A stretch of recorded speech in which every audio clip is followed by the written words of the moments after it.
રશિયાની બાજુમાં રૂસ કન્ટ્રી આવેલી છે, ત્યાંથી આવ્યા છે. એમનું નામ છે વિક્ટોરિયા. મા પ્રત્યેનો ભાવ છે, દર્શન કરવા માટે જ આવ્યા છે. Your name? Victoria. Victoria. Victoria. My name is Melody Ma. Sheikh Bukhar Melody Ma.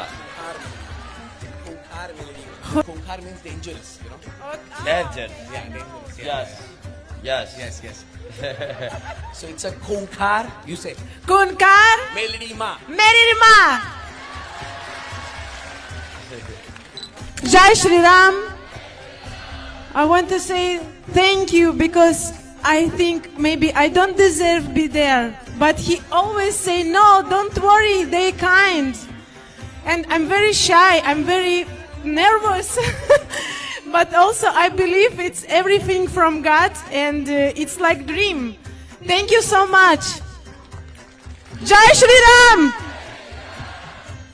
So એમનું એવું કેવું હતું કે અહીંયા મને કદાચ ઉપર જવા નહીં મળે અને હું અહીંયા બધા લાઈનમાં બેઠા છે ને હું ડાયરેક્ટ આવી જાઉં તો કદાચ લોકોને એવું લાગશે કે નહીં ભાઈ આ તો બેન કેમ આગળ ચાલ્યા, તો એ કે રેવા દે, નહીં થાય. પણ એમને કીધું ભગવાનની દયાથી અને રામ ભગવાનની દયાથી આજે એ ઉપર આવ્યા છે ને એમને બહુ પ્રાઉડ છે આ વસ્તુમાં.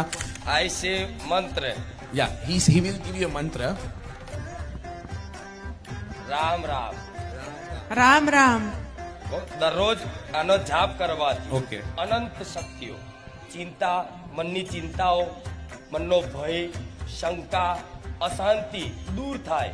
So he said by the chanting Ram Ram every day, if you have a fear, if you have some negative thoughtful mind, if you are worried about something, that will be go away. So if you have a free time, any time in a day, whatever you do, chant Ram Ram Ram Ram Ram Ram Ram. Counter. And you will get, I'll give you a machine, you know, you wear it here and then you count Ram Ram Ram. Yeah, I have that one. So he'll give you one, see, he'll give you one. Go again, take, go. Ram Ram Ram Ram Ram. Try.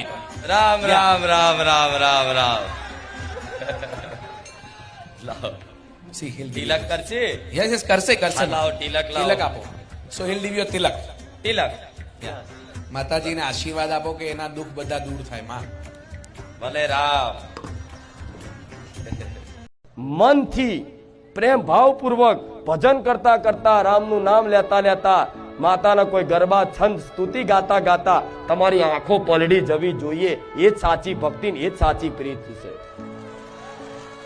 જ્યાં સુધી ભગવાનનું નામ લેતા, જ્યાં સુધી ભગવાન માતાજીની આરતી કરતા, જ્યાં સુધી એને નમન કરતા, એને સમક્ષ જવાથી, એની કોઈ વાર્તા, કથા, લીલા, ગુણગાન સાંભળવાથી તમારી આંખો નથી પલળતી, ત્યાં સુધી તમે તમારી જાતને ભક્ત માનતા. હા, શું ખોટું? હા, એ આંસુ જ્યારે નીકળશે ને પ્રેમના, ત્યારે માની લેજો કે મને મારી માએ સ્વીકારી લીધો છે, મને મારા ભગવાને સ્વીકારી લીધો છે.